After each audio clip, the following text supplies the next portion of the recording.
बता देते हैं मलयालम में. നമ്മുടെ ജെയ്ക്കബ് ബ്രദർ ഇല്ല പാസ്റ്ററെ. Praise Lord. First praise Lord. Justin Mathew ആണ് ട്രാൻസ്ലേറ്റ് ചെയ്യുന്നത്. നമ്മുടെ സായുച്ചാന്റെ മരുമകനാണ്. Okay okay. हम दोनों परमेश्वर के दास लोगों को हम आज की मीटिंग के लिए स्वागत करते हैं. हमारे बीच में आज अनुवाद करने के लिए पास्टर जस्टिन मैथ्यू है और पास्टर थॉमस. दोनों परमेश्वर के दास लोगों को हम तालियों के साथ स्वागत. Hallelujah. Hallelujah.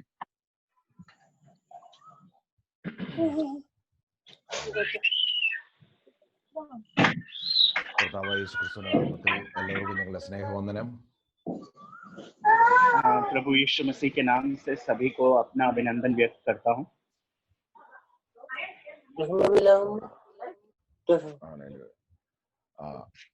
Brother Justin, praise the Lord. Praise the Lord. Okay, എല്ലാവരും ഒന്ന് മ്യൂട്ട് ചെയ്യാൻ പറയണേ. പലരും മ്യൂട്ട് ചെയ്യാനുണ്ട് ഇനി.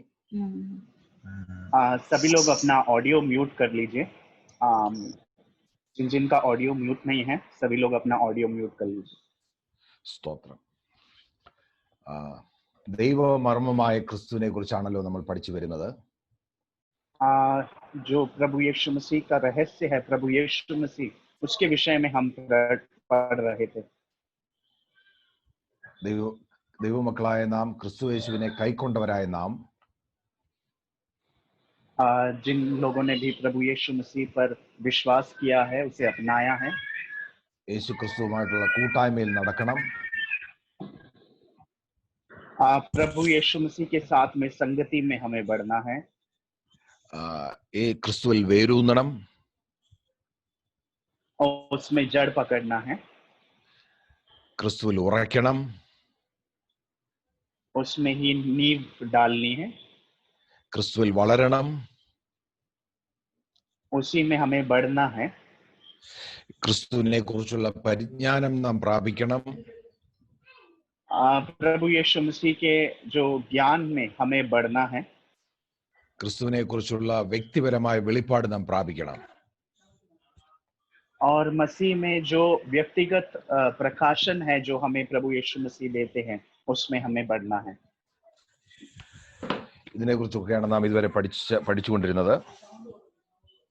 इन सभी विषयों के बारे में हम पिछले दिनों में पढ़ रहे थे. നാം ഓരോരുത്തരും ക്രിസ്തുവിനോടുകൂടെ അനുദിനം ക്രൂശിക്കപ്പെടേണ്ടവരാണ്.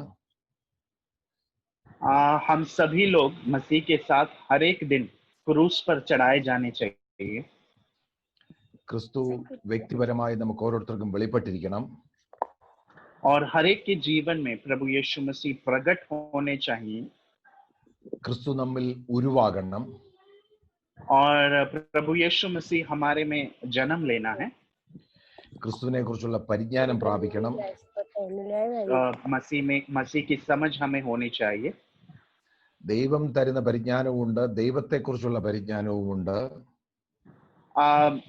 परमेश्वर के बारे में हमें जानकारी है या परमेश्वर की जानकारी हमें होती है. ക്രിസ്തു നമ്മുടെ തലയാകണം. यीशु मसीह हमारे सिर होना चाहिए. ഇത്രയും വിഷയങ്ങളാണ് നമ്മൾ ഇതുവരെ ഒരുമിച്ച് ചിന്തിച്ചിരുന്നത്. इन सभी विषयों को हमने पिछले दिनों में पढ़ा था. ഇന്ന് ക്രിസ്തു എന്ന ജീവനെ കുറിച്ചാണ് നമ്മൾ ഒരുമിച്ച് ചിന്തിക്കാനായി പോകുന്നത്. आज के दिन में हम मसीह यीशु हमारा जीवन है करके हम पढ़ने जा रहे हैं. വളരെ ശ്രദ്ധയോടെ ഇരിക്കാൻ എല്ലാവരോടും അഭ്യർത്ഥിക്കുകയാണ്. मैं सभी से अनुरोध करूंगा कि बड़े ही ध्यान से आप लोग बैठे. ഉയർത്തെഴുന്നേറ്റ ക്രിസ്തു, ജീവിക്കുന്ന ക്രിസ്തു, വീണ്ടും വരുന്നവനായ ക്രിസ്തു എന്നൊക്കെ നാം പറയാറുണ്ടെങ്കിലും हम बोलते हैं कि जी उठा यीशु या पुनरुत्थान प्राप्त किया गया यीशु या मुर्दों में से जी उठने वाला या स्वर्गारोहण प्राप्त करने वाला यीशु हम बोलते हैं. വീണ്ടും വരുന്നവനായ യേശു, वापस आने वाला यीशु के बारे में हम बोलते हैं. എന്നൊക്കെ നാം സാധാരണ പറയാറുണ്ടെങ്കിലും ऐसे हम बोलते हैं साधारण रीति में भी, तब भी ക്രിസ്തു എന്ന ജീവൻ എന്ന് നാം പറയാറുണ്ടോ? क्या मसीह हमारा जीवन है करके हमने कभी बोला है? ക്രിസ്തു എന്റെ ജീവനാണെന്ന് നമുക്ക് എത്ര പേർക്ക് പറയാൻ കഴിയും? कितने लोग ये कह पाएंगे कि मसीह हमारा जीवन है? നമുക്കൊരു വാക്യം വായിക്കാം. കൊലോസ് ലേഖനം 3-ാം അധ്യായം അതിന്റെ 4-ാമത്തെ വാക്യം. हम एक वचन पढ़ेंगे, कोलोसियों की पत्री उसका 3रा अध्याय उसका 4था वचन हम पढ़ेंगे. 3-ാമത്തെ വാക്യം മുതൽ വായിക്കാം. ഞാൻ ആദ്യം വായിക്കാം, ബ്രദർ അത് ട്രാൻസ്ലേറ്റ് ചെയ്താൽ മതി. 3-ാമത്തെ വാക്യത്തിൽ ഇങ്ങനെ എഴുതിയിരിക്കുന്നു. കൊലോസ് ലേഖനം 3-ാം അധ്യായം 3-ാമത്തെ हमारा जीवन है प्रकट होगा तब पार्डन 3-4 ഹലോ കേൾക്കാമോ? ഞാൻ വായിക്കും ബ്രദർ ട്രാൻസ്ലേറ്റ് പിന്നെ ചെയ്താൽ മതി. ഓക്കെ. നിങ്ങൾ മരിച്ച് നിങ്ങളുടെ ജീവൻ ക്രിസ്തുവിനോടുകൂടെ ദൈവത്തിൽ മറഞ്ഞിരിക്കുന്നു. 3-ാമത്തെ വാക്യം. क्योंकि तुम तो मर गए और तुम्हारा जीवन मसीह के साथ परमेश्वर में छिपा हुआ है. 4-ാമത്തെ വാക്യത്തിൽ നാം ഇങ്ങനെ വായിക്കുന്നു. चौथे वचन में हम इस तरह से पढ़ते हैं, നമ്മുടെ ജീവനായ ക്രിസ്തു വെളിപ്പെടുമ്പോൾ जब मसीह जो हमारा जीवन है प्रकट होगा നിങ്ങളും അവനോടുകൂടെ തേജസ്സിൽ വെളിപ്പെടും. तब तुम भी उसके साथ महिमा सहित प्रकट किए जाओगे. 4-ാമത്തെ വാക്യത്തിന് തുടക്കം ശ്രദ്ധിച്ചോ? നമ്മുടെ ജീവനായ ക്രിസ്തു വെളിപ്പെടുമ്പോൾ. चौथे अध्याय का सबसे पहला भाग अगर आपने ध्यान दिया होगा, मसीह जो हमारा जीवन है वो जब प्रकट होगा. അതായത് നമ്മുടെ ജീവനായ ക്രിസ്തു. यहाँ पर लिखा हुआ है मसीह जो हमारा जीवन है. എന്റെ ജീവനായ ക്രിസ്തു, मेरा जीवन है. ആ ജീവനിലാണ് ഞാൻ ജീവിക്കുന്നത്. उस जीवन में मेरा भी गुजारा होता है, मैं भी जीता हूँ. ഉയർത്തെഴുന്നേറ്റ ക്രിസ്തുവിന്റെ ജീവനിലാണ് ഞാൻ ജീവിക്കുന്നത്. जो मसीह जी उठे हैं उस मसीह में हमें जीवन होता है, हमारा जीवन है. എല്ലാരും നെഞ്ചത്ത് കൈവച്ചോണ്ടെന്ന് പറഞ്ഞ എന്റെ ജീവനായ ക്രിസ്തു എന്ന്.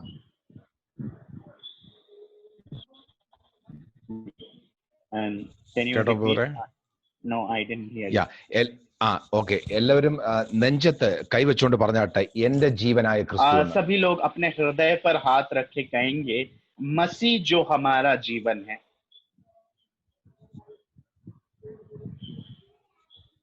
ഒരിക്കൽ കൂടെ പറഞ്ഞാട്ടെ, ഒരിക്കൽ കൂടെ. एक और बार हम कहेंगे मसीह जो हमारा जीवन है. പ്രിയപ്പെട്ടവരെ, ഇന്നു മുതൽ ഇടയ്ക്കിടയ്ക്ക് ഇത് പറഞ്ഞുകൊണ്ടിരിക്കുക.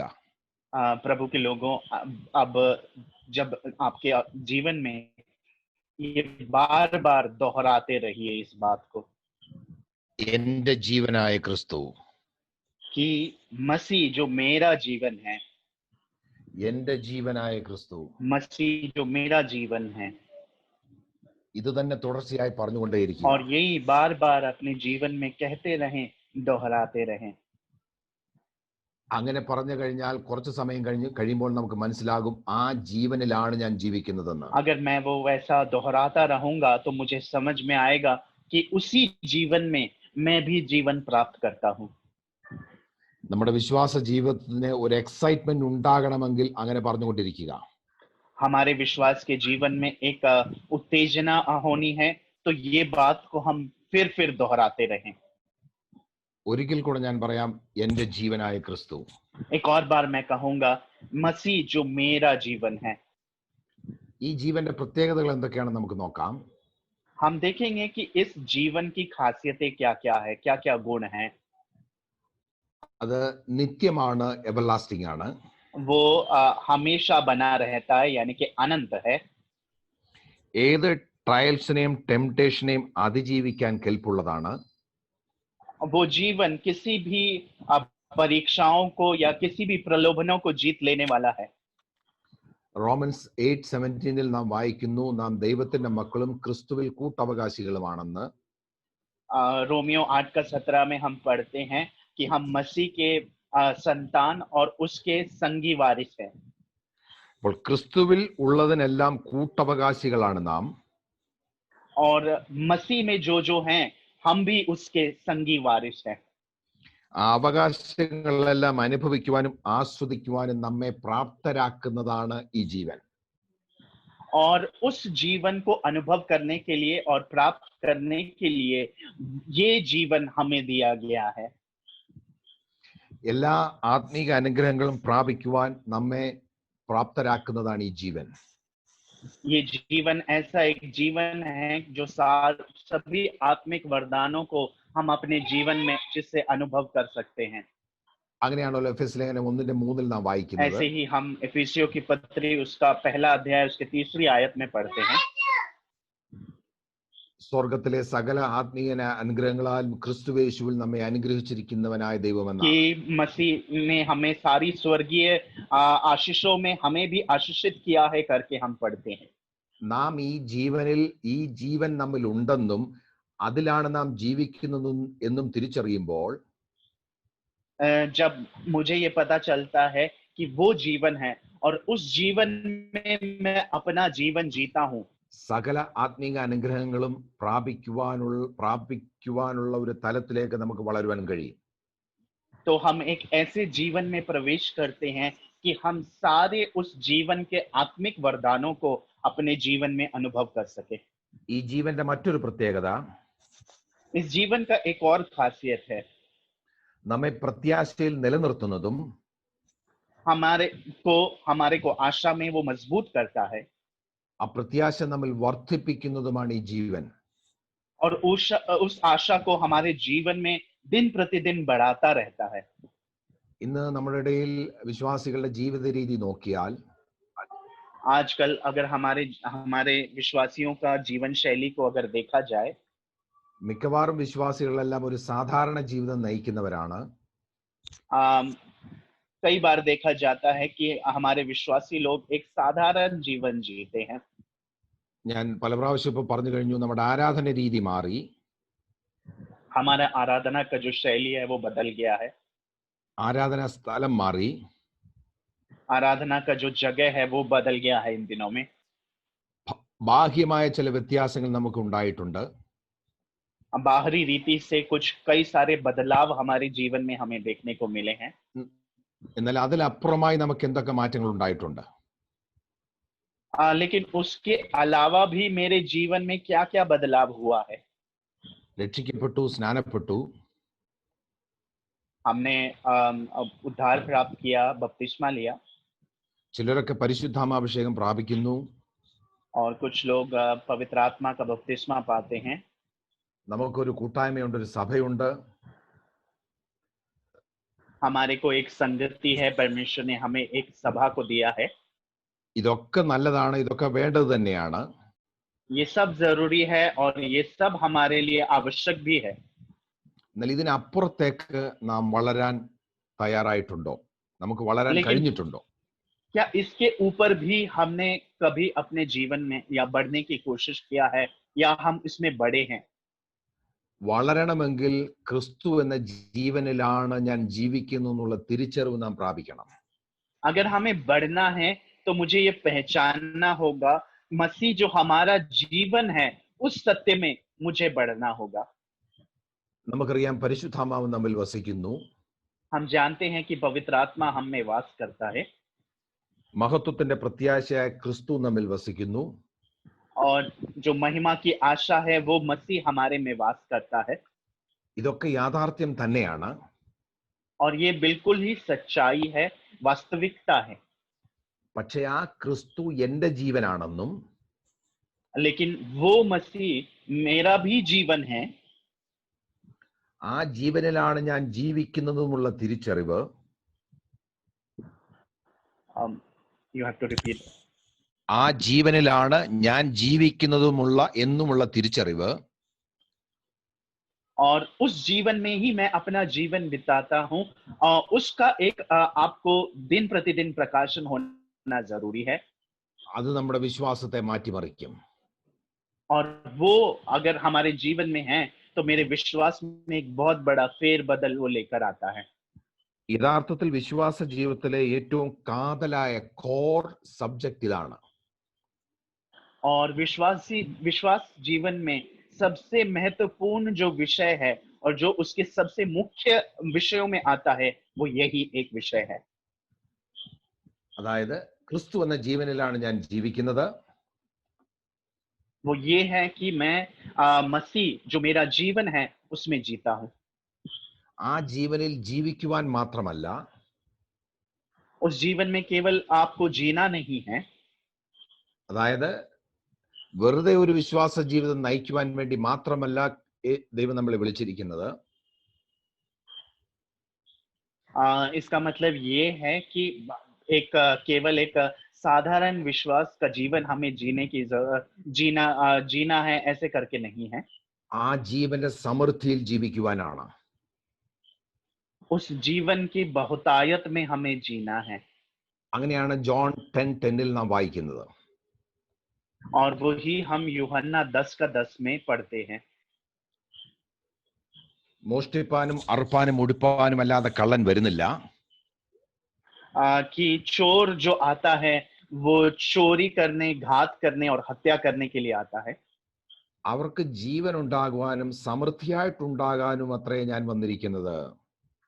लेकिन मैं जो आया हूं उनको जीवन देने के लिए और बहुतायत का जीवन देने के लिए आया हूं करके मसीह कहते हैं।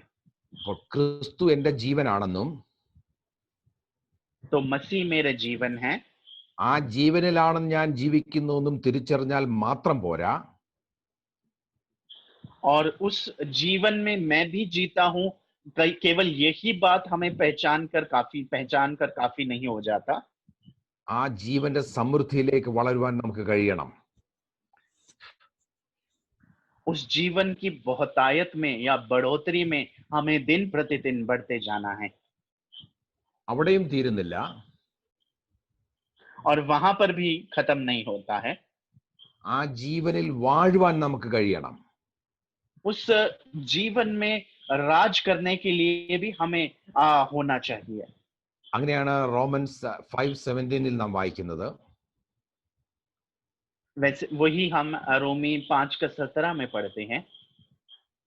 ഏകന്റെ ലംഘനത്താൽ മരണം ആ ഏക നിമിത്തം വാണുവെങ്കിൽ, अगर एक की गलती के कारण मृत्यु जगत में आई है तो കൃപയുടെയും നീതിദാനത്തിന്റെയും സമൃദ്ധി ലഭിക്കുന്നവർ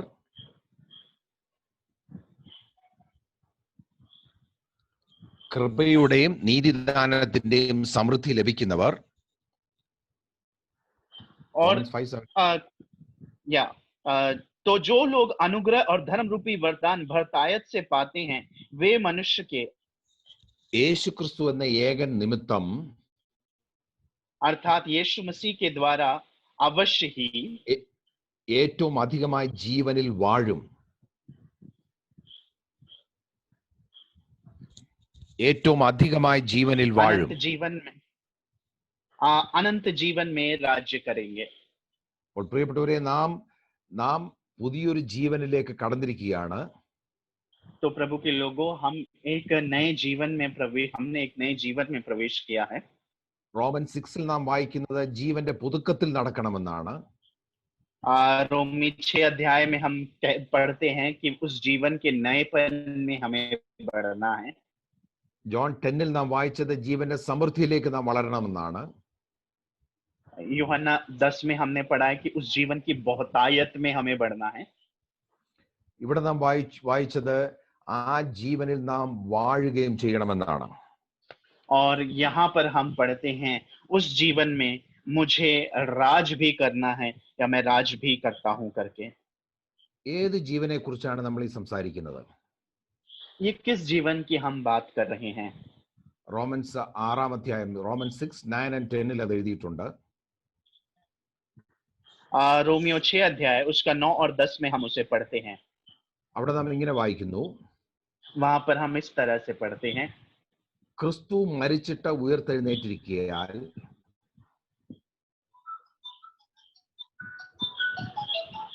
क्योंकि ये जानते हैं कि मसीह मरे हुओं में से जी उठकर फिर मरने का नहीं. മരണത്തിന് അവന്റെ മേൽ ഇനി കർത്തൃത്വമില്ല എന്ന് നാം അറിയുന്നുവല്ലോ. अब मृत्यु हम देखते हैं कि मृत्यु पर अब उसका कोई अधिकार नहीं है, प्रभुता नहीं होने की। ഞാൻ ഒരിക്കൽ കൂടി വായിക്കാം. ക്രിസ്തു മരിച്ചിട്ട് ഉയർത്തെഴുന്നേറ്റിരിക്കാൻ ഇനി മരിക്കയില്ല. क्योंकि यह जानते हैं कि मसीह मरूहों में से जी उठकर फिर मरने का नहीं, മരണത്തിന് അവന്റെ മേൽ ഇനി കർത്തൃത്വം ഇല്ല എന്ന് നാം അറിയുന്നുവല്ലോ. उस पर फिर मृत्यु की प्रभुता नहीं होने की। അവൻ മരിച്ചത് പാപസംബന്ധമായി ഒരിക്കലായിട്ട് മരിച്ചു. क्योंकि वह जो मर गया तो पाप के लिए एक ही बार मर गया, അവൻ ജീവിക്കുന്നതോ ദൈവത്തിന് ജീവിക്കുന്നു. परंतु जो जीवित है तो परमेश्वर के लिए जीवित है। 11ാമത്തെ വാക്യത്തിൽ നാം ഇങ്ങനെ വായിക്കുന്നു. 11वें आयत में हम इस तरह से पढ़ते हैं, അവണ്ണം നിങ്ങളും പാപസംബന്ധമായി മരിച്ചവരെന്നും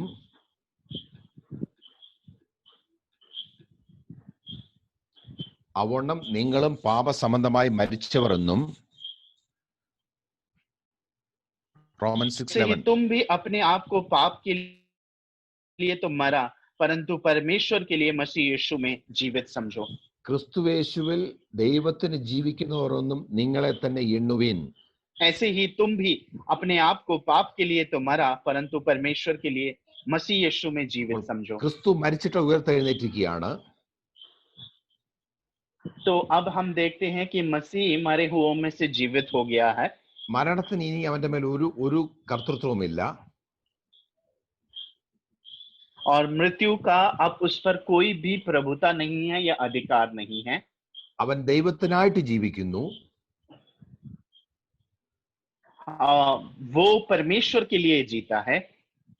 അതേപോലെ തന്നെ നാം പാപസംബന്ധമായി മരിച്ചവരാണ്. ऐसे ही हम पाप के संबंध में तो मर गए हैं, എന്നാൽ നാം ജീവിക്കുന്നത് ക്രിസ്തുവേശുവിൽ ദൈവത്തിനായി ജീവിക്കുന്നു. लेकिन अब हम जीवित हैं तो मसीह यीशु में अनंत जीवन के लिए जीवित हैं. വീണ്ടും ജനനം പ്രാപിച്ച് വിശ്വാസ സ്നാനം സ്വീകരിച്ച് और जब हम हम नया जन्म पाकर विश्वास का बपतिस्मा प्राप्त करते हैं, ജീവന്റെ പുതുക്കത്തിലേക്ക് കടന്നിരിക്കുന്നവരാണ് നമ്മൾ. जीवन के नएपन में हम प्रवेश करने वाले लोग हैं. ഒരിക്കലും നശിക്കാത്ത പുതിയ ജീവനിലേക്ക് കടന്നിരിക്കുന്ന നാം और एक ऐसा ये जीवन है जो कभी भी नाश होने का नहीं है. എങ്ങനെയെങ്കിലും ജീവിച്ചു പോകണമെന്നല്ല ദൈവം ആഗ്രഹിക്കുന്നത്. और हम विश्वासी गणों से परमेश्वर ये नहीं चाहता कि हम कैसे भी अपना जीवन जीकर यहाँ से चले जाएं. ജീവന്റെ സമൃദ്ധിയിലേക്ക് വരണം. लेकिन जीवन की बहुतायत में हमें आना है. ആ ജീവനിൽ നമുക്ക് വാഴുവാൻ കഴിയണം. और उस जीवन में हमें राज करना है. അത് സാധ്യമാണോ പ്രിയപ്പെട്ടവരെ?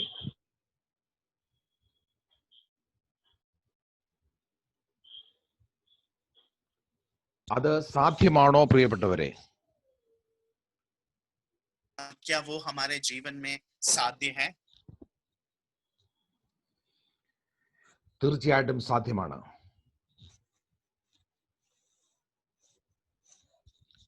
തീർച്ചയായിട്ടും സാധ്യമാണ്.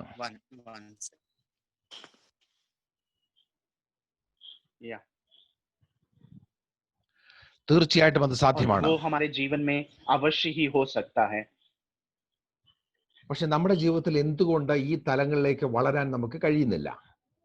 लेकिन ऐसा क्या है कि हम इन सभी क्षेत्रों में बढ़ नहीं पाते हैं? അതിന്റെ കാരണമാണ് നമ്മൾ പരിശോധിക്കാനായി പോകുന്നത്. और उसका जो कारण है वो हम अभी जांच करने के लिए जा रहे हैं. റോമൻസ് ചാപ്റ്റർ 8 1 to 14 വരെയുള്ള വേദഭാഗം വളരെ വിശദമായി നമ്മളൊന്ന് പരിശോധിക്കാൻ പോവുകയാണ്. रोमियो की पत्री उसका 8वां अध्याय उसका 1 से लेकर 14 तक हम आज विस्तार में पढ़ने के लिए जा रहे हैं. അതിന്റെ 8ന്റെ 6 നാം ഇങ്ങനെ വായിക്കുന്നു. उसके 8 के 6 में हम इस तरह से पढ़ते हैं, ജഡത്തിന്റെ ചിന്ത മരണം, शरीर पर मन लगाना तो मृत्यु है, ആത്മാവിന്റെ ചിന്തയോ ജീവനും സമാധാനവും തന്നെ. परंतु आत्मा पर मन लगाना जीवन और शांति है.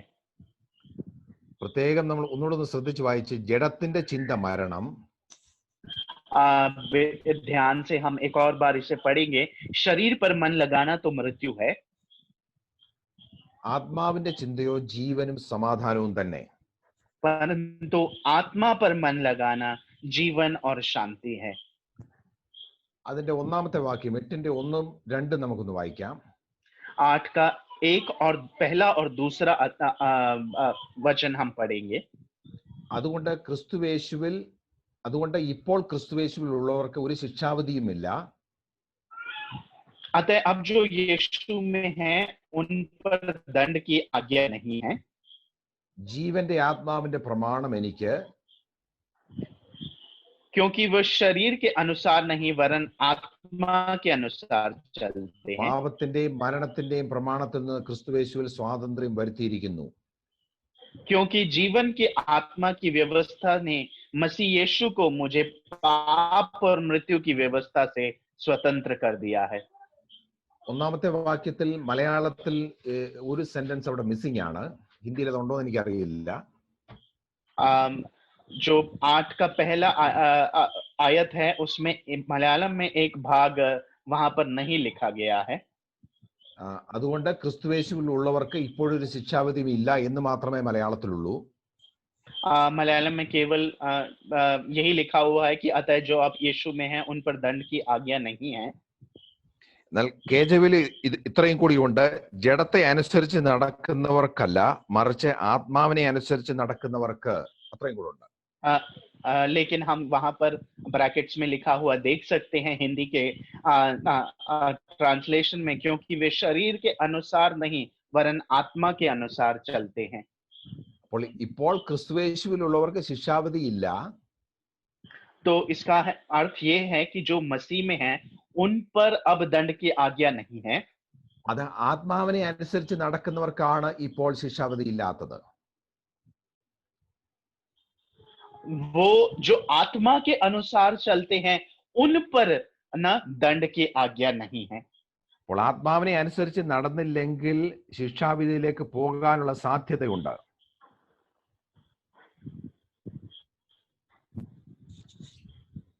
കേട്ടായിരുന്നോ?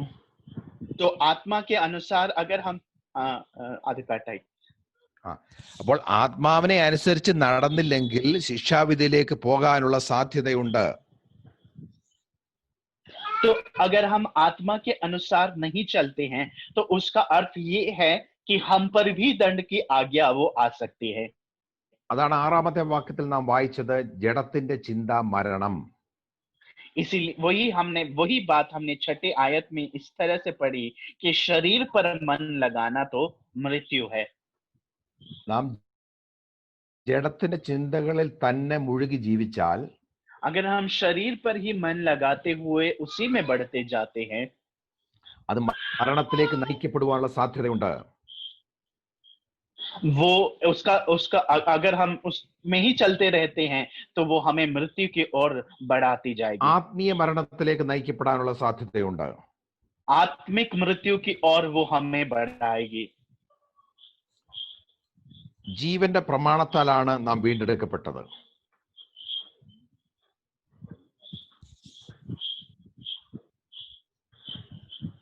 ജീവന്റെ പ്രമാണത്താലാണ് നാം വീണ്ടെടുക്കപ്പെട്ടത്. जीवन के द्वारा ही हमारा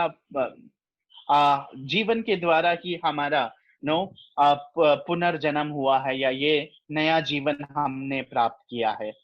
അങ്ങനെയാണ് നമ്മൾ 2ാമത്തെ വാക്യത്തിൽ വായിച്ചത്. और वही हमने दूसरी आयत में इस तरह से पढ़ा था. ജീവന്റെ ആത്മാവിന്റെ പ്രമാണം എനിക്ക് പാപത്തിന്റെയും മരണത്തിന്റെയും പ്രമാണത്തിൽ നിന്ന് ക്രിസ്തുയേശുവിൽ സ്വാതന്ത്ര്യം വരുത്തിയിരിക്കുന്നു. क्योंकि जीवन की आत्मा की व्यवस्था ने मसीह यीशु में मुझे पाप की और मृत्यु की व्यवस्था से स्वतंत्र कर दिया है. അവിടെ ശ്രദ്ധിച്ചോ, ജീവന്റെ ആത്മാവിന്റെ പ്രമാണം. और यहाँ पर हम देखते हैं कि जीवन की आत्मा की व्यवस्था, ഈ പ്രമാണത്തിൽ ജീവനുണ്ട്. इस जीवन की आत्मा की व्यवस्था में जीवन है.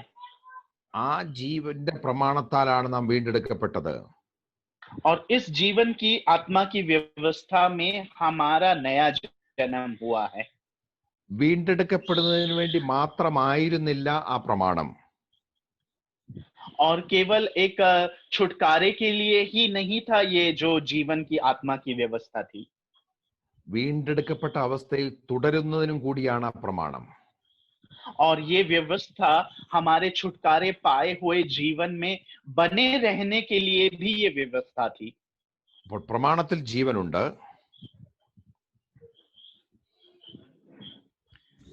പ്രമാണത്തിൽ ജീവനുണ്ട്.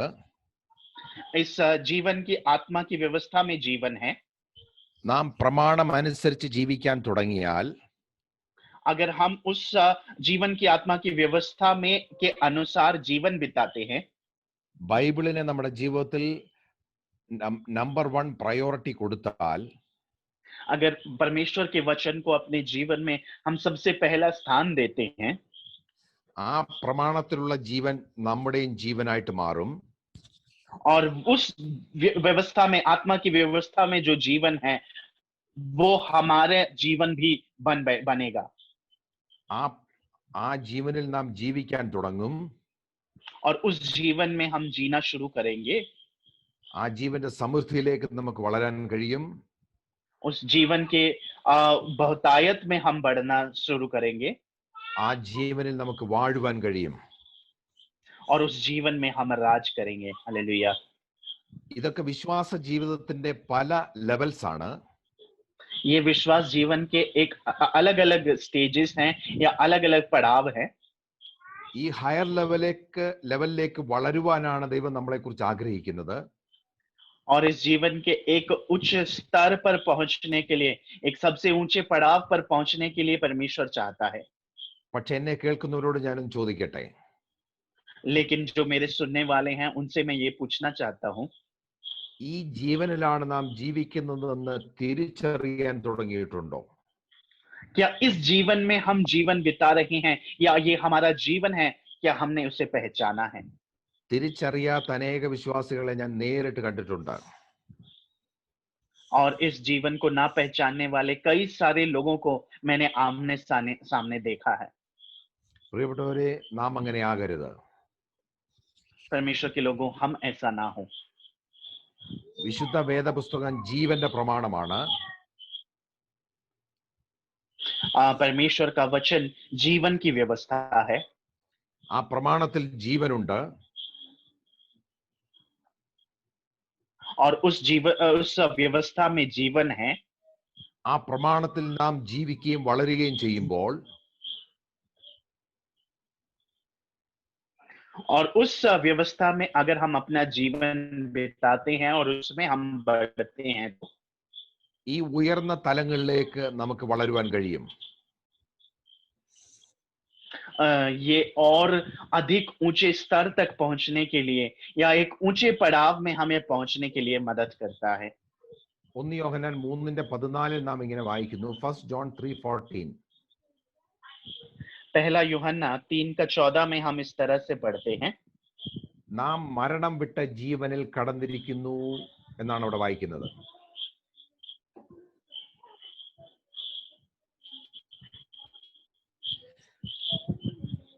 നാം മരണം जानते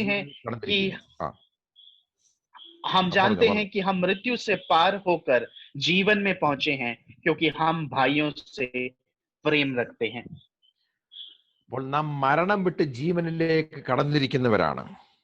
तो हम वो लोग हैं जो मृत्यु से पार होकर जीवन में पहुंचे हैं. ഈ ജീവന്റെ പ്രമാണത്തിലല്ലാതെ നമുക്ക് നിലനിൽപ്പില്ല. अगर हम इस जीवन की व्यवस्था में नहीं जीते हैं तो हमारा कोई भी अस्तित्व नहीं है.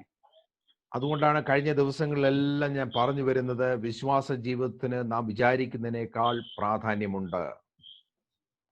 इसलिए मैं पिछले दिनों में आपसे बात करते हुए आ रहा था कि विश्वास का जो जीवन है उसका जो प्रधानता है या प्राथमिकता है वो कई ज्यादा ऊपर है.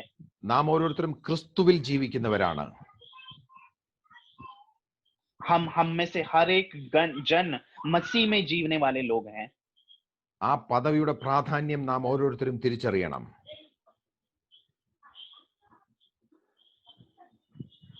Pardon? ആ പദവിയുടെ പ്രാധാന്യം നാം ഓരോരുത്തരും തിരിച്ചറിയണം. और उस जो पदवी हमें मिली है या जो स्तर जो औहदा हमें मिला है, उसी में हमें अपने आप को पहचानना है और उसमें हमें चलना है. നാം രക്ഷിക്കപ്പെടുമ്പോൾ മാത്രമല്ല ഈ പ്രമാണം നമുക്ക് ആവശ്യമുള്ളത്. जब हम उद्धार प्राप्त करते हैं तभी ये व्यवस्था की जरूरत है, तब ऐसा नहीं है. ഈ ജീവന്റെ പ്രമാണത്തിൽ തന്നെ നാം നിലനിൽക്കുകയാണെങ്കിൽ, अगर इसी जीवन की व्यवस्था में हम बने रहते हैं तो ഈ ജീവന്റെ പൂർത്തീകരണമായ നിത്യജീവനിലേക്ക് നമുക്ക് പ്രവേശിക്കാൻ സാധിക്കും. और इस जीवन का जो पूर्तिकरण हम देखते हैं, जो कि अनंत जीवन में होता है, उसमें हम प्रवेश करते हैं. റോമൻ 6:22 എന്ന് വായിക്കാം.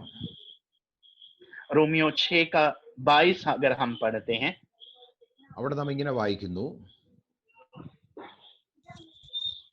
वहां पर इस എന്നാൽ तरह ഇപ്പോൾ से लिखा हुआ है. ഞാൻ വായിക്കാൻ പറ്റും, പിന്നെ വായിക്കാം. എന്നാൽ ഇപ്പോൾ പാപത്തിൽ നിന്ന് സ്വാതന്ത്ര്യം പ്രാപിച്ച് ദൈവത്തിന്റെ ദാസന്മാരായിരിക്കാൽ, परंतु अब पाप से स्वतंत्र होकर और परमेश्वर के दास बनकर तुम्हें फल मिला है.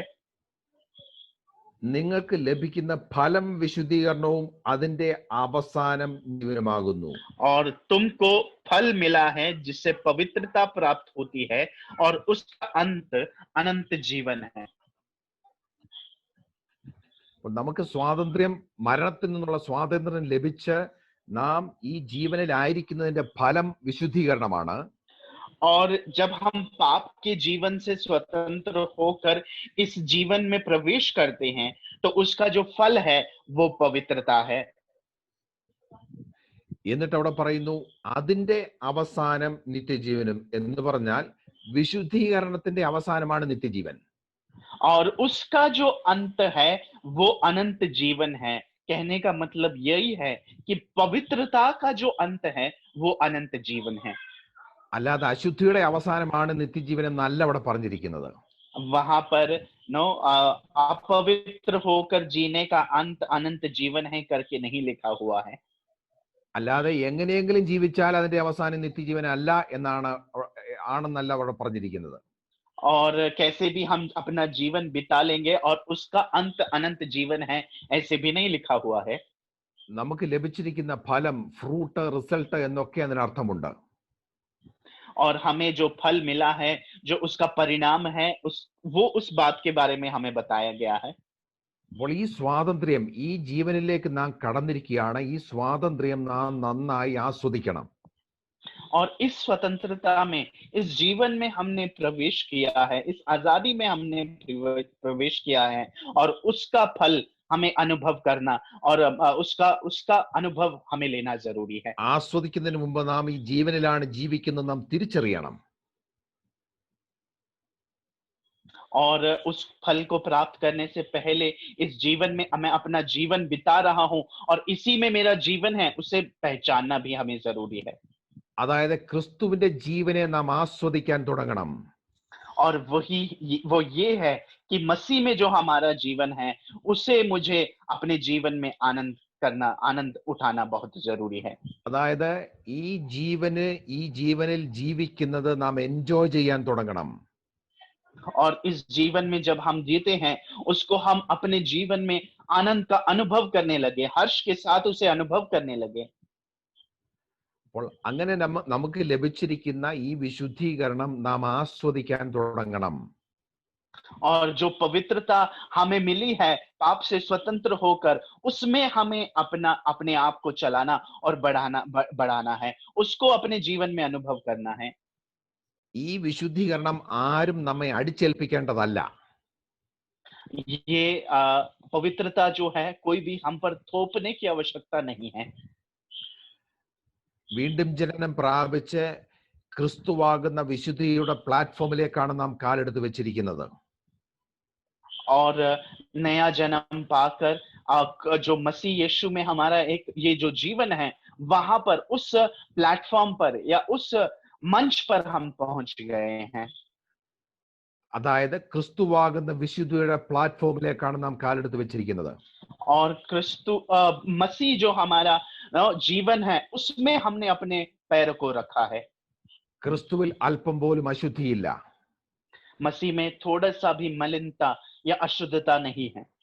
അവിടെ വിശുദ്ധി മാത്രമേ ഉള്ളൂ. वहां पर केवल पवित्रता ही है। ഈ ഒരു തിരിച്ചറിവ് നാം പ്രാപിച്ച് और ये जब मैं अपने जीवन में अनुभव करता हूं, അതിൽ തന്നെ നാം നിലനിൽക്കണമെങ്കിൽ, തുടരണമെങ്കിൽ, अगर उसी में मैं बने रहने चाहता हूं और उसी में मैं अपने जीवन को आगे बढ़ाना चाहता हूं, ഈ ജീവനെ നാം തിരിച്ചറിയണം. इस जीवन को मुझे जानना, पहचानना बहुत जरूरी है। ഈ ജീവന്റെ പ്രത്യേകതകൾ നാം തിരിച്ചറിയണം. इस जीवन की जो खासियतें हैं, प्रत्येकताएं हैं, उसे हमें पहचानना जरूरी है। അങ്ങനെ അനുനിമിഷം അനുദിനം നാം വിശുദ്ധീകരിക്കപ്പെട്ട് और ऐसे हम हर एक दिन अपने जीवन को पवित्रता में अगर आगे बढ़ाते हैं, ഈ ജീവനിൽ തന്നെ തുടരുമ്പോൾ अगर हम इसी जीवन में बने रहते हैं, तो അതിന്റെ അവസാനമാണ് നിത്യജീവൻ. उसका अंत अनंत जीवन है, हम देख सकते हैं। അല്ലാതെ നമുക്ക് ഉള്ളതുപോലെ ജീവിച്ചാൽ അതിന്റെ അവസാനം നിത്യജീവൻ ആയിരിക്കുകയില്ല. इसका मतलब ये बिल्कुल नहीं है कि हम अपनी मर्जी से जीते रहें और उसका अंत अनंत जीवन है, ऐसा बिल्कुल नहीं है। റോമൻസ് 8:6 നമുക്ക് മടങ്ങി വരാം. रोमी 8:6 में हम वापस आएंगे। അവിടെ ഇങ്ങനെ എഴുതിയിരിക്കുന്നു, ജഡത്തിന്റെ ചിന്ത മരണം, वहां पर इस तरह से लिखा है, शरीर पर मन लगाना तो मृत्यु है, ആത്മാവിന്റെ ചിന്തയോ ജീവനും സമാധാനവും തന്നെ. परंतु आत्मा पर मन लगाना जीवन और शांति है। അവിടെ പറയുന്നത് ആത്മാവിന്റെ ചിന്ത ജീവനും സമാധാനവും എന്നാണ്. और वहां पर इस तरह से कहते हैं कि आत्मा पर जो मन लगाना है वो जीवन और शांति है। അതായത് ആദ്യം ജീവനാണ്. उसका मतलब पहले जो है, पहली बात जो लिखी गई है वो जीवन है, അത് കഴിഞ്ഞാണ് സമാധാനം. और फिर उसके बाद हमें वो शांति प्राप्त होती है।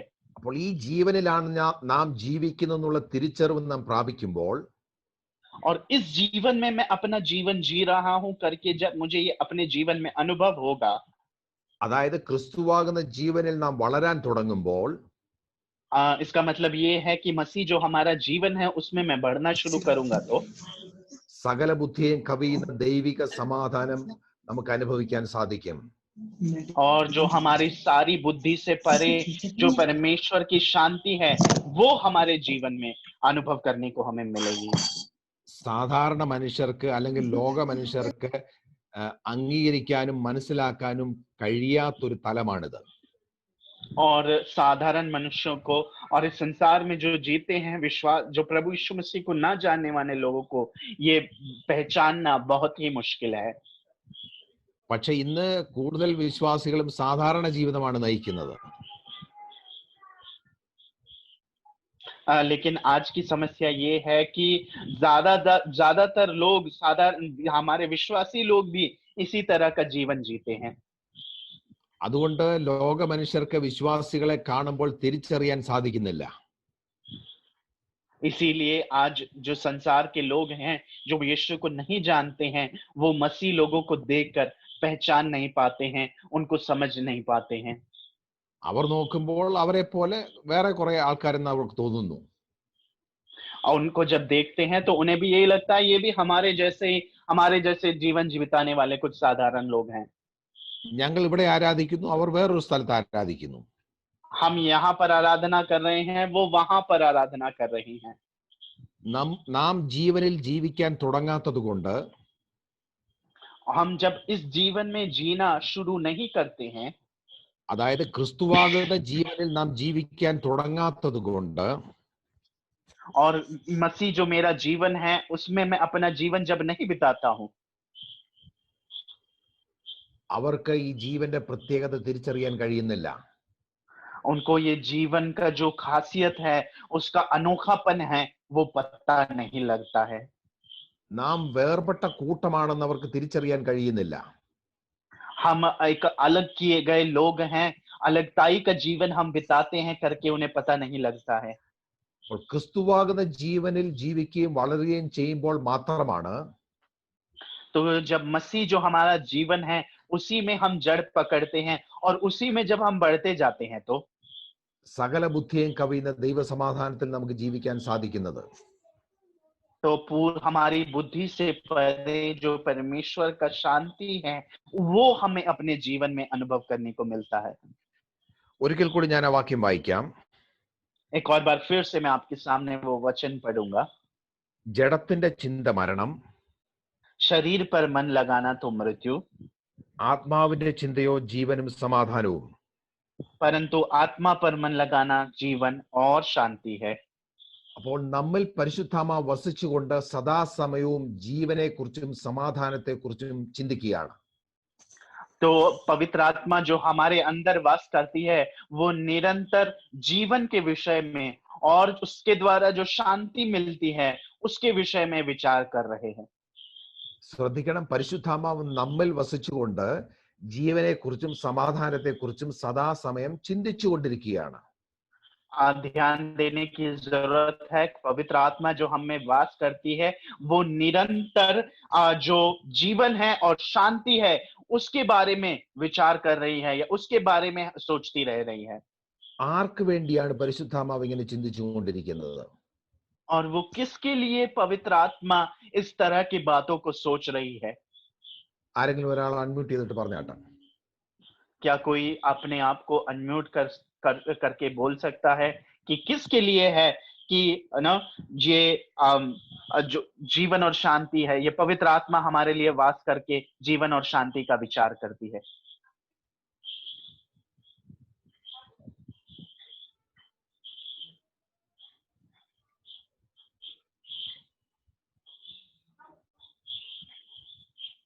ആരെങ്കിലും പറഞ്ഞാട്ടെ. कोई भी अगर बोलना चाहे तो बोल सकता है। ഞാൻ ഒന്നുകൂടെ ആവർത്തിക്കാം. പരിശുദ്ധാത്മാവ് നമ്മിൽ വസിച്ചുകൊണ്ട് ജീവനെ കുറിച്ചും സമാധാനത്തെ കുറിച്ചും സദാസമയം ചിന്തിച്ചുകൊണ്ടേയിരിക്കുന്നു.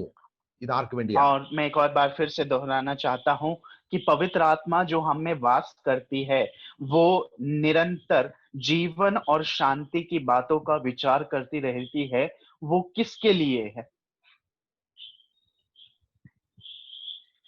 वो मेरे जीवन के लिए है। Praise the Lord, praise the Lord. നമുക്ക് വേണ്ടിയാണ് പരിശുദ്ധാത്മാവ്. എന്റെ അകത്ത് വസിച്ചുകൊണ്ട് എനിക്ക് വേണ്ടിയാണ് പരിശുദ്ധാത്മാവ് അങ്ങനെ ചിന്തിക്കുന്നത്. और वो हम देख सकते हैं, भाई ने सही कहा कि वो हमारे बारे में या मेरे बारे में पवित्र आत्मा जीवन और शांति का विचार निरंतर करती रहती है। അതായത് പരിശുദ്ധാത്മാവ് ഇങ്ങനെയാണ് ചിന്തിക്കുന്നത്. और इसका अर्थ है कि पवित्र आत्मा इस तरह से विचार कर रहा है, ക്രിസ്തുവാകുന്ന ജീവനിലാണ് ഇവൻ ജീവിക്കുന്നതെന്ന് ഇവൻ എന്നാണെന്ന് തിരിച്ചറിയുന്നത്. कि जीवन और शांति की बातें ये कब पहचान पाएगा? അങ്ങനെ അങ്ങനെ ഈ ജീവനിലാണ് ഞാൻ ജീവിക്കുന്നത് തിരിച്ചറിയുമ്പോൾ മാത്രമാണ് നമുക്ക് സമാധാനം ലഭിക്കുന്നത്. और ऐसे जीवन को मैं जब अपने जीवन में अनुभव करके उसी में चलता रहूंगा, उसी में बना रहूंगा, तब मैं उस शांति को अपने जीवन में अनुभव करने पाऊंगा। അങ്ങനെ ചിന്തിക്കാതിരിക്കുന്നത് യഥാർത്ഥത്തിൽ നമ്മുടെ ബലഹീനതയാണ്. अगर हम ऐसा नहीं सोचते हैं, तो वो हमारे जीवन का हमारे जीवन की समस्या है या हमारे जीवन का प्रॉब्लम है। അതായത് പരിശുദ്ധാത്മാവ് എന്നിൽ വസിച്ചുകൊണ്ട് ജീവനെ കുറിച്ചും സമാധാനത്തെ കുറിച്ചും ചിന്തിക്കുന്നു. इसका मतलब ये है कि जो पवित्र आत्मा हमारे अंदर वास करती है, वो जीवन और शांति की बातें करती है। പക്ഷെ അത് തിരിച്ചറിയാതിരിക്കുന്നത് എന്റെ ബലഹീനതയാണ്. लेकिन मैं उसको नहीं पहचान पाता हूँ, वो जीवन और शांति की बातों को नहीं पहचान पाता हूँ, वो मेरी कमजोरी है। ആരോ മ്യൂട്ട് ചെയ്യാനുണ്ടല്ലോ, ഇടയ്ക്ക് സൗണ്ട് വരുന്നല്ലോ. कोई किसी का माइक ऑन है, म्यूट कर लीजिए. डिम्पल सिस्टर और Asmita, Surjeet. Praise Lord. Hallelujah. പ്രിയപ്പെട്ടവരെ, ഈ ബലഹീനതയിൽ നിന്നും നാം പുറത്തു വന്നാൽ, അല്ലെങ്കിൽ ക്ഷമിക്കണം, ഈ ബലഹീനത നാം ഈ ബലഹീനത നാം അംഗീകരിക്കുകയും തിരിച്ചറിയുകയും ചെയ്താൽ,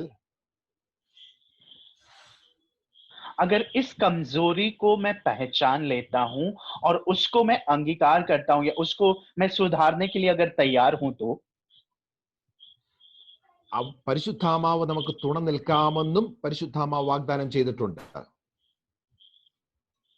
पवित्र आत्मा ने हमसे ये वादा किया है, वो निरंतर हमारे साथ बने रहकर हमारे लिए एक सहायक का काम करेगा, हम देख सकते हैं.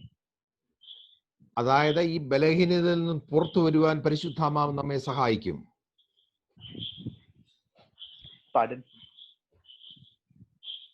അതായത് ഈ ബലഹീനതയിൽ നിന്നും പുറത്തു വരുവാൻ പരിശുദ്ധാത്മാവ് നമ്മെ സഹായിക്കും. और इस कमजोरी से बाहर निकलने के लिए पवित्र आत्मा मेरी सहायता करेगी. ഇതെല്ലാം ആക്ച്വലി നമ്മുടെ അകത്ത് നടക്കുന്ന കാര്യങ്ങളാണ്. और ये सारी बातें हमारे अंदर चल रही हैं. പക്ഷെ നാം ഇതൊന്നും തിരിച്ചറിയുന്നില്ല. लेकिन ये सारी बातें हम पहचान या हमारे बाहरी रूप से हम उसे पहचान नहीं पा रहे हैं. കാരണം നമ്മൾ അത്രയും സെൻസിറ്റീവ് അല്ല. क्योंकि हम पवित्र आत्मा के आवाज के प्रति या पवित्र आत्मा के प्रति उतने जागरूक नहीं हैं या हम उतने संवेदनशील नहीं हैं. ആത്മീയ വിഷയങ്ങളോട് നമ്മൾ അത്രത്തോളം സെൻസിറ്റീവ് അല്ല. आत्मिक बातों के विषयों के लिए हम इतने संवेदनशील नहीं हैं या हम उसके और कान नहीं लगाते हैं.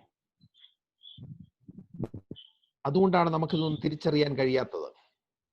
और उसकी वजह से मैं इन सब को पहचान नहीं पाता हूं अपने जीवन में. ഇത് തിരിച്ചറിയാത്തതിന്റെ കാരണം ഈ വാക്യത്തിന്റെ ആദ്യ ഭാഗത്ത് തന്നെ പറയുന്നുണ്ട്. और इसको क्यों नहीं पहचान पाता हूं, उसका जो कारण है इस भाग के सबसे पहले बातों में ही हमें पता चलता है. അതായത് ജഡത്തിന്റെ ചിന്ത. उसका वो यही है कि हम शरीर पर मन लगाने वाले लोग हैं. ഞാൻ കഴിഞ്ഞ ദിവസം പറഞ്ഞിരുന്നല്ലോ, വിശ്വാസികളിൽ കൂടുതൽ പേരും ഒരു ദിവസം എടുത്താൽ അതിന്റെ മെജോറിറ്റി ടൈമും മൈൻഡ് ഡ്രിവൺ സ്റ്റേറ്റിലാണ് ജീവിക്കുന്നത്.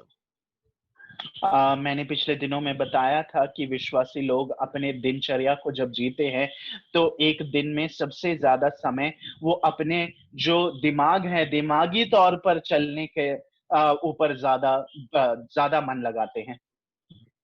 അതുകൊണ്ട് നമുക്കിതൊന്നും തിരിച്ചറിയാൻ കഴിയുന്നില്ല.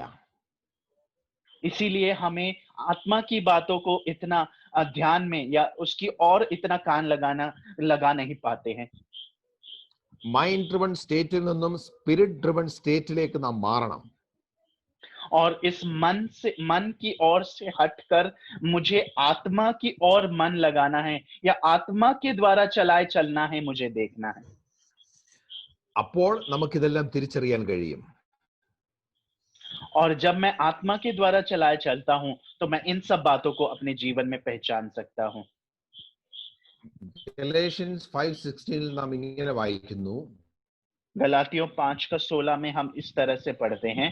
ഗലാത്യൻസ് 5:16 गलातियों 5:16 ആത്മാവിനെ അനുസരിച്ച് നടപ്പീൻ. मैं कहता हूं आत्मा के अनुसार चलो, എന്നാൽ നിങ്ങൾ ജഡത്തിന്റെ മോഹം നിവർത്തിക്കയില്ല. तो तुम शरीर की लालसा किसी रीति से पूरी ना करोगे. 17ാമത്തെ വാക്യത്തിൽ നാം ഇങ്ങനെ വായിക്കുന്നു. 17वीं आयत में हम इस तरह से पढ़ते हैं. ജഡാഭിലാഷം ആത്മാവിനും ആത്മാഭിലാഷം ജഡത്തിനും വിരോധമായിരിക്കുന്നു. क्योंकि शरीर आत्मा के विरोध में और आत्मा शरीर के विरोध में लालसा करता है। അപ്പോൾ ആത്മാവിനെ അനുസരിച്ച് നടന്നാൽ മാത്രമേ तो अगर हम आत्मा के अनुसार चलते हैं तभी ജഡത്തിന്റെ മോഹം നമ്മളിൽ ഫുൾഫിൽ ആകാതിരിക്കുകയുള്ളൂ. आत्मा के द्वारा चलाए चलने के कारण ही हम जो शरीर की बातें हैं या शरीर पर जो की इच्छाएं हैं उसको हम पूरा नहीं करते हैं। അപ്പോൾ ആത്മാവിനെ അനുസരിച്ച് നടക്കാൻ വിളിക്കപ്പെട്ടവരാണ് നമ്മൾ ഓരോരുത്തരും. तो आत्मा के अनुसार चलने के लिए, उसकी आज्ञाकारिता में चलने के लिए बुलाए गए लोग हैं हम। ജഡത്തിന്റെ മോഹം എന്താണെന്ന് നമ്മൾ കഴിഞ്ഞ ദിവസം വിശദമായി പഠിച്ചിരുന്നു. शरीर की लालसा क्या है हमने पिछले दिनों में विस्तार में पढ़ा था। അപ്പോൾ നമ്മുടെ ഉള്ളിൽ ഉണ്ടാകുന്ന ചെറിയ ചെറിയ ആഗ്രഹങ്ങൾ, ജഡീകമായ ആഗ്രഹങ്ങൾ മോഹമായി മാറാതിരിക്കണമെങ്കിൽ और तो हमारे जीवन की छोटी छोटी लालसाएं या छोटी छोटी जो इच्छाएं हैं वो हमारे जीवन का एक बहुत बड़ी लालसा या इच्छा होने से, अगर हमें पाप होने से हमें रोकना है तो നമ്മുടെ ചിന്തകളെ നിയന്ത്രിക്കാൻ നാം പഠിച്ചിരിക്കണം. हमारी चिंताओं को, हमारे विचारों को नियंत्रण में रखना हमें सीखना होगा। അതാണല്ലോ മോഹങ്ങൾ ജനിക്കുമാറ് ജഡത്തിനായി ചിന്തിക്കരുതെന്ന് നാം റോമൻസ് 13:14 വായിച്ചത്. और वही हम रोमियो 13:14 में पढ़ते हैं कि हम इस शरीर की लालसाओं या इच्छाओं के लिए ना जिए, हम देखते हैं। അപ്പോൾ നാം നമ്മുടെ ജഡ സ്വഭാവം മാറ്റി ആത്മ സ്വഭാവം ഉള്ളവരായിട്ട് മാറണം. तो हम अपने शरीर के इच्छाओं को से अपना मन हटाकर आत्मा के अनुसार जीने के लिए हमें तैयार होना है। ഇത് പെട്ടെന്ന് ആർക്ക് മാറാൻ സാധ്യമല്ല. और ये जल्दी हमारे जीवन में या एकदम ही होने वाले बात नहीं है हमारे जीवन में।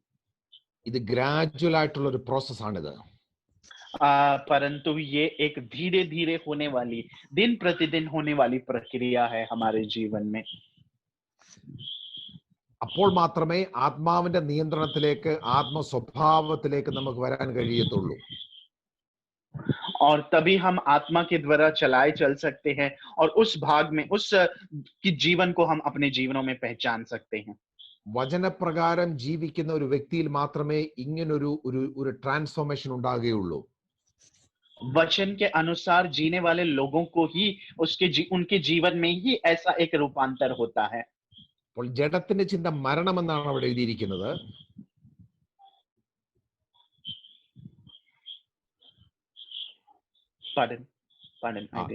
ജഡത്തിന്റെ ചിന്ത മരണമെന്നാണ് അവിടെ എഴുതിയിരിക്കുന്നത്. ജഡത്തിന്റെ ചിന്ത മരണമെന്നാണ് അവിടെ എഴുതിയിരിക്കുന്നത്. वहां पर मृत्यु क्या है उसे हम देखते हैं, या मृत्यु की बातें क्या है उसको हम देखते हैं। കേൾക്കാമോ? Can you repeat that? I missed that. Okay, അപ്പോൾ ജഡത്തിന്റെ ചിന്ത മരണമെന്നാണ് അവിടെ എഴുതിയിരിക്കുന്നത്. वहां पर हम ये देखते हैं कि शरीर पर मन लगाना तो मृत्यु है, हम देखते हैं। അപ്പോൾ ജഡീകമായ ചിന്തകളെ നാം നിയന്ത്രിച്ചില്ലെങ്കിൽ,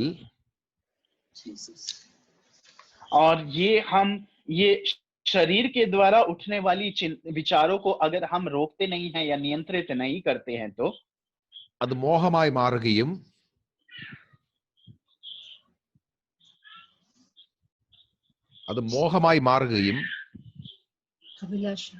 और वो हमारे जीवन में मोह का कारण बन जाता है।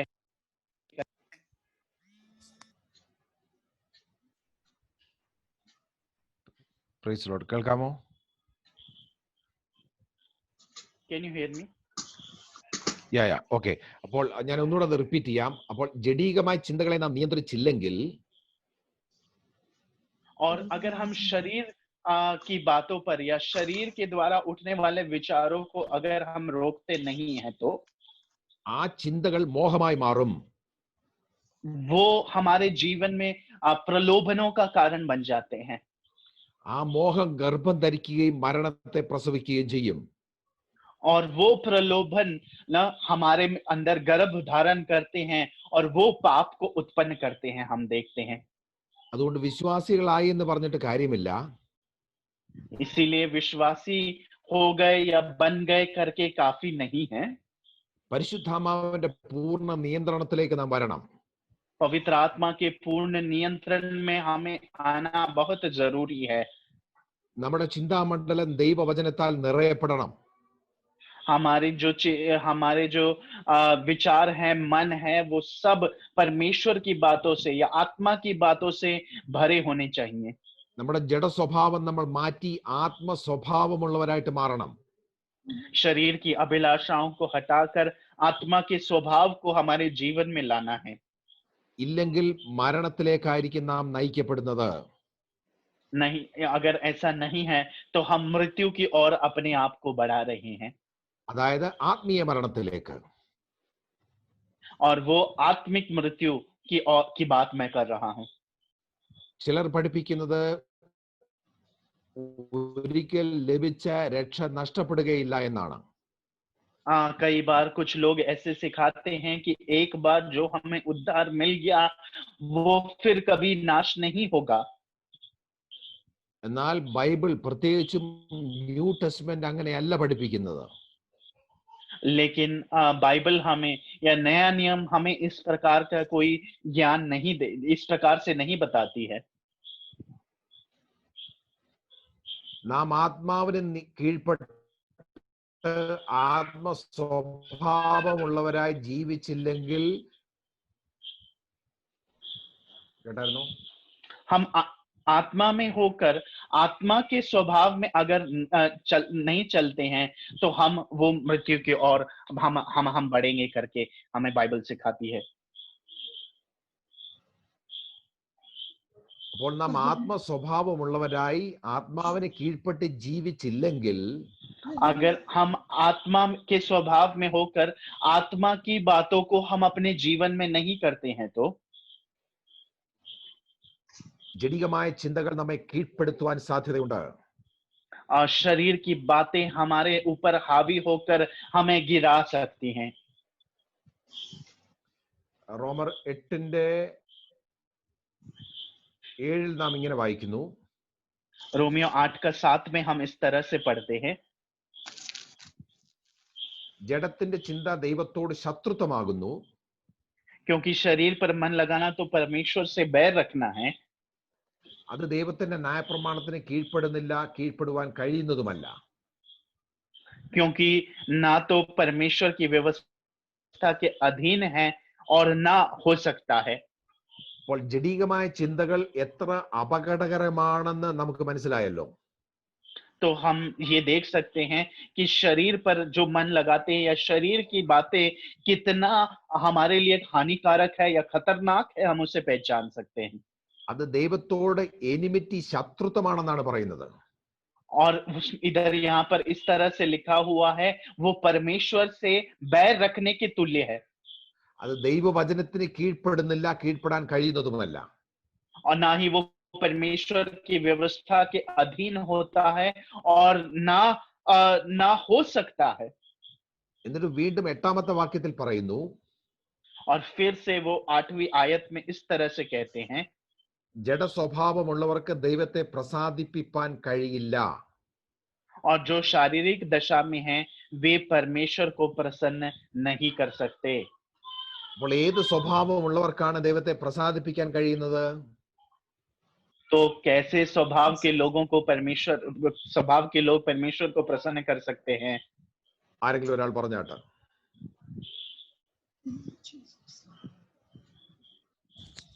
ആരെങ്കിലും ഒരാൾ പറയണം. ആരെങ്കിലും ഒരാൾ പറഞ്ഞ. അപ്പോൾ 8-ാമത്തെ വാക്യത്തിൽ നമ്മൾ ഇങ്ങനെ വായിക്കുന്നു, 8वीं आयत में हम इस तरह से पढ़ते हैं, ജഡസ്വഭാവമുള്ളവർക്ക് ദൈവത്തെ പ്രസാദിപ്പാൻ കഴിവില്ല എന്ന്. जो शारीरिक दशा में है वो परमेश्वर को प्रसन्न नहीं कर सकते। അപ്പോൾ ഏത് സ്വഭാവമുള്ളവർക്കാണ് ദൈവത്തെ പ്രസാദിപ്പാൻ കഴിയുന്നത്? ആരെങ്കിലും ഒരാൾ പറയാൻ. तो किसी एक को हम में से कोई एक बता सकता है कि कैसे स्वभाव वाले या कैसे स्वभाव रखने वाले लोग परमेश्वर को प्रसन्न कर सकते हैं?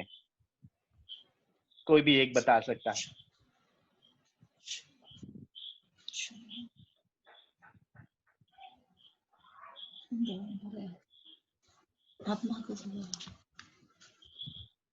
Price Lord, praise Lord. ആത്മാവിന്റെ സ്വഭാവം ഉള്ളവർക്ക് മാത്രമേ ദൈവത്തെ പ്രസാദിപ്പിക്കാൻ കഴിയത്തുള്ളൂ. जो आत्मा के स्वभाव में चलते हैं या आत्मा के अनुसार चलने वाले लोग ही परमेश्वर को प्रसन्न करने वाले बन सकते हैं. നമുക്കൊന്ന് പരിശോധിക്കാം, നമ്മൾ ജഡ സ്വഭാവമുള്ളവരാണോ ആത്മ സ്വഭാവമുള്ളവരാണോ എന്ന്. हम एक और बार अपने जीवन को थोड़ा सा जांचेंगे, क्या हम शरीर के द्वारा चलने वाले लोग हैं या आत्मा के द्वारा चलने वाले लोग हैं. പുറമെ നോക്കിയാൽ ഇത് ആർക്കും മനസ്സിലാവുകയില്ല. बाहरी रूप से देखेंगे तो ये किसी को समझ में नहीं आएगा. ആത്മാക്കളുടെ വിവേചനം എന്ന ഗിഫ്റ്റിൽ ഓപ്പറേറ്റ് ചെയ്യുന്ന ചിലർക്ക് ഇത് മനസ്സിലാകും. और आत्मा के उस जो वरदान है या आत्मा के अभिषेक में चलने वाले लोगों को ये शायद पता चल सकता है. അതല്ല, ഡിസേർണിംഗ് ഓഫ് ദ സ്പിരിറ്റ്, ആ ഗിഫ്റ്റ് ഉള്ളവർക്ക് ഇത് മനസ്സിലാക്കാൻ സാധിക്കും. और जो आत्मा का ज्ञान रखते हैं या आत्मा को परखने वाले लोग ही इसको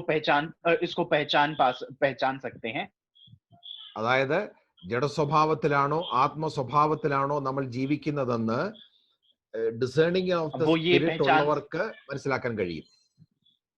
तो जिनके पास आत्मा की परख है या आत्मा की परख होने का वरदान दिया गया है, वो पहचान सकते हैं कि ये चलने वाले लोग जो हैं, जो आत्मा में चल रहे हैं या शरीर के अनुसार चल रहे हैं.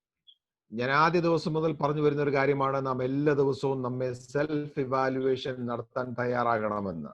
मैं सबसे पहले दिन से आपको बताते हुए आ रहा हूं, हम हर एक दिन प्रतिदिन अपने आप को स्वयं का एक आकलन करते हुए हमें जीना जरूरी है. ഇന്ന് രാത്രിയിൽ ഉറങ്ങാൻ പോകുന്നതിന് മുമ്പ് റോമൻസ് 8 3 പ്രാവശ്യമെങ്കിലും വായിക്കുക. आज रात को सोने से पहले रोमियो 8वां अध्याय कम से कम 3 बार उससे आप पढ़ें. 1 മുതൽ 14 വരെയുള്ള വാക്യങ്ങൾ വളരെ ശ്രദ്ധാപൂർവം വായിക്കുക. 1 से लेकर 14 तक जो आयतें हैं उसको बहुत ही ध्यान से पढ़ें. എന്നിട്ടൊന്ന് പരിശോധിക്കാൻ തയ്യാറാകുക, ഞാൻ ജഡസ്വഭാവത്തിലാണോ ആത്മസ്വഭാവത്തിലാണോ ജീവിക്കുന്നതെന്ന്.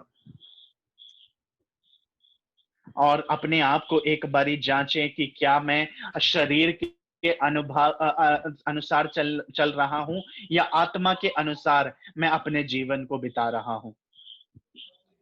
8:9 നാം ഇങ്ങനെ വായിക്കുന്നു. 8:9 में हम इस तरह से पढ़ते हैं, നിങ്ങളോ ദൈവത്തിന്റെ ആത്മാവ് നിങ്ങളിൽ വസിക്കുന്നു എന്ന് വരികിൽ, परंतु जबकि परमेश्वर का आत्मा तुम में बसता है, നിങ്ങൾ ജഡസ്വഭാവമുള്ളവരല്ല ആത്മസ്വഭാവമുള്ളവരത്രേ. तुम शारीरिक दशा में नहीं परंतु आत्मिक दशा में हो. എന്നിട്ട് പറയുന്നു, ക്രിസ്തുവിന്റെ ആത്മാവില്ലാത്തവൻ അവനുള്ളവനല്ല. उसके बाद कहते हैं, यदि किसी में मसीह का आत्मा नहीं है तो वह उसका जन नहीं है.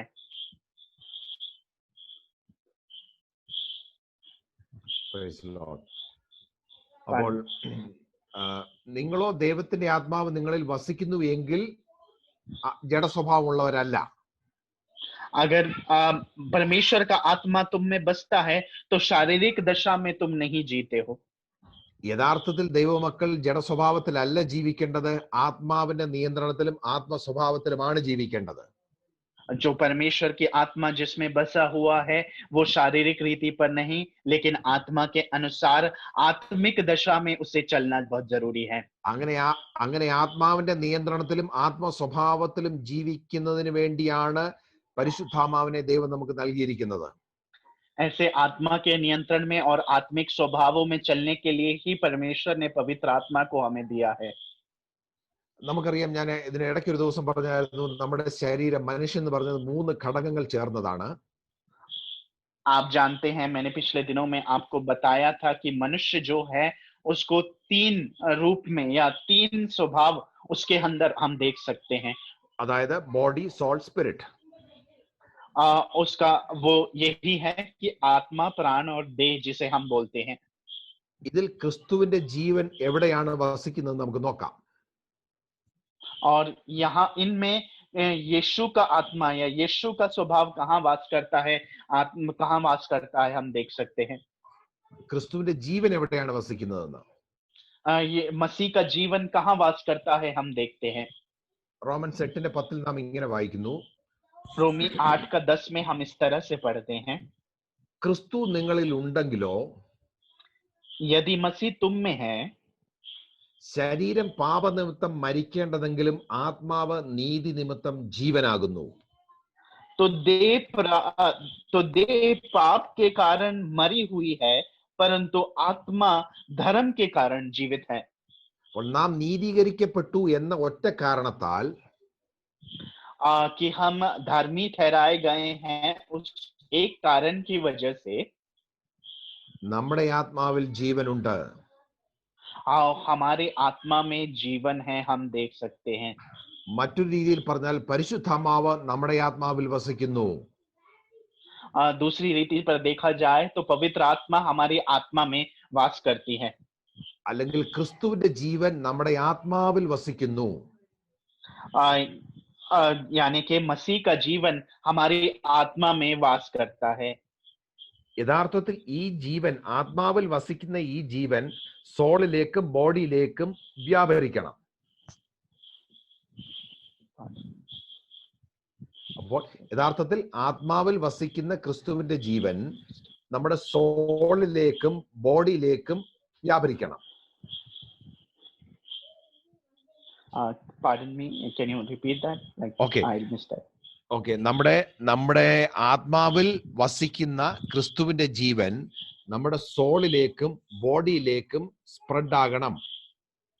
और हम देखते हैं कि जो आत्मा के द्वारा चलने वाले लोग हैं, वो आत्मा के द्वारा जीने के अनुसार उसका प्रभाव हमारे शरीर में, हमारी देह में और हमारे शरीर में उसे देखने को, हमारे प्राण में उसे देखने को मिलना चाहिए. അതായത് ആത്മാവിൽ വസിക്കുന്ന ക്രിസ്തുവിന്റെ ജീവൻ നമ്മുടെ മൈൻഡിലേക്കും നമ്മുടെ ശരീരത്തിലേക്കും സ്പ്രെഡ് ആകണം. और तो आत्मा के द्वारा जो चलने वाले लोग हैं, वो आत्मा का प्रभाव हमारी आत्मा से हमारे प्राण में और हमारे देह में, हमारे शरीर में उसको फैलना है. പക്ഷെ ഇത് അങ്ങനെ പെട്ടെന്നൊന്നും സംഭവിക്കുകയില്ല. ഇത് और वो एकदम तुरंत होने वाली बातें नहीं है. നമ്മൾ അനുവദിച്ചാൽ മാത്രമേ അതങ്ങനെ നടക്കുകയുള്ളൂ. अगर हम उसको अनुमति देंगे, हम हमारे जीवन को आत्मा के द्वारा चलाएंगे, तभी वो हमारे जीवन में संभव हो सकता है. നാം വിശ്വാസികളാണെന്ന് നാം എല്ലാം തിരിച്ചറിഞ്ഞവരാണ്. हम सभी लोग जानते हैं कि हम विश्वास में जीने वाले लोग हैं. നമ്മുടെ ജീവിതത്തിൽ ഒരു മാറ്റം ഉണ്ടായി എന്ന് നാം തിരിച്ചറിഞ്ഞവരാണ്. हम ये भी पहचानते हैं कि हमारे जीवन में एक बदलाव हुआ है, एक रूपांतर हुआ है, हम उसे भी पहचानते हैं. അതേപോലെ ക്രിസ്തുവിന്റെ ജീവനിലാണ് ഞാൻ ജീവിക്കുന്നതെന്നും നാം തിരിച്ചറിയേണ്ടിയിരിക്കുന്നു. ऐसे ही हमें मसीह के जीवन में अपने जीवन को बिताना है, उस बात को भी पहचानना बहुत जरूरी है. അപ്പോൾ ശരീരം പാപനിമിത്തം മരിച്ചതാണെങ്കിലും तो शरीर पाप के निमित्त अगर मर भी गया है तो, ക്ഷമിക്കണം, അങ്ങനെയല്ല പറയുന്നത്. അവിടെ പറയുന്നത് ശരീരം പാപനിമിത്തം മരിക്കേണ്ടതെങ്കിലും എന്നാണ്. മരിക്കേണ്ടതെങ്കിലും तो वहां पर इस तरह से लिखा हुआ है, तो देह पाप के कारण मरी हुई है, यानी कि पाप के कारण वो देह हमारा मरा हुआ है तो भी, അതിന്റെ അർത്ഥം നാം ആത്മീയമായി മരിക്കാൻ സാധ്യതയുണ്ടെന്നാണ്. उसका मतलब ये है कि हम आत्मिक रीति पर भी मृत्यु को प्राप्त कर सकते हैं, या आत्मिक रीति से मरना भी है. പക്ഷേ നമ്മുടെ ആത്മാവിൽ ക്രിസ്തുവിന്റെ ജീവൻ ഉള്ളത് കൊണ്ട്, लेकिन क्योंकि हमारी आत्मा में मसीह का जीवन है, ആ ജീവനാൽ നമ്മുടെ മരിക്കാൻ സാധ്യതയുള്ള ശരീരത്തെ ജീവിപ്പിക്കുവാൻ ദൈവത്തിന് കഴിയും. और हमारे जो मरणहार शरीर है उसमें परमेश्वर की आत्मा के द्वारा वो हमें जीवन देने का के लायक भी है, പക്ഷെ ദൈവം അത് പെട്ടെന്ന് അങ്ങ് ചെയ്യത്തില്ല അത്. लेकिन वो एक ही बारी में नहीं होगा या जल्दबाजी में नहीं होगा. അല്ലെങ്കിൽ പരിശുദ്ധാത്മാവ് നാം അനുവദിക്കാതെ, നാം റിപ്പന്റ് ചെയ്യാതെ പരിശുദ്ധാത്മാവ് അത് ചെയ്യത്തില്ല.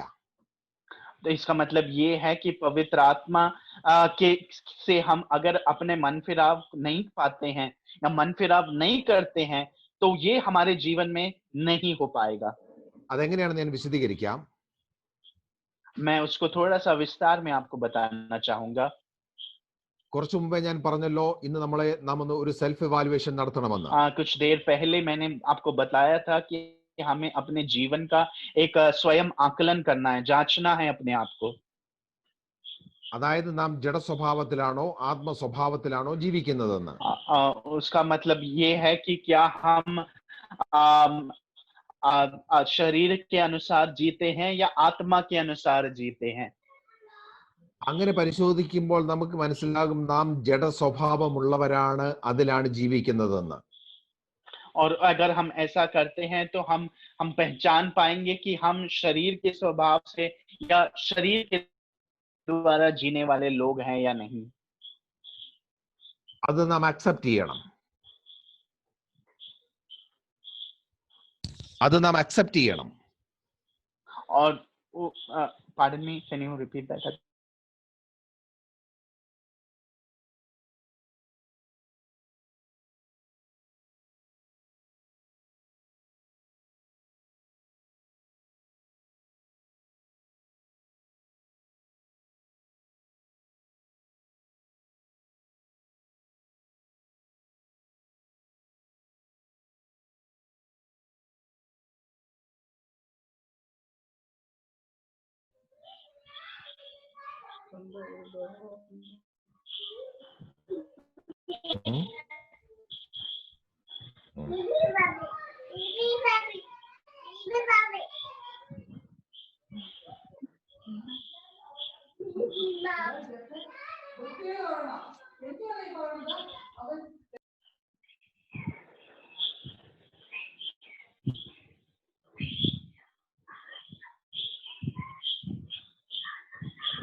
പാസ്റ്ററെ 8:30 മറ്റേ പാസ്റ്ററിന് പോണം, വേറെ മീറ്റിംഗ് ഉണ്ട്.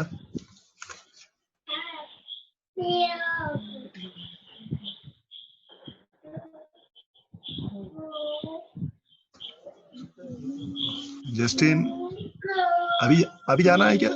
8:30 बजे 8:30 बजे तक रहेंगे ना? हाँ, 8:30 बजे तक है. हाँ, ओके 10 मिनट और है, मतलब अभी 5 मिनट ही, मतलब 5 मिनट और है पास्टर.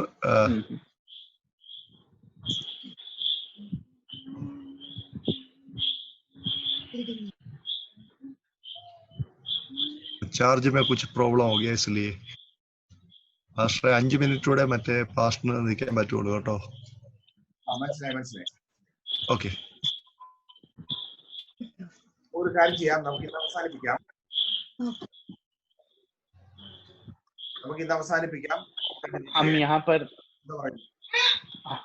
हम यहाँ पर अपने विचारों को रोकेंगे थोड़ी देर.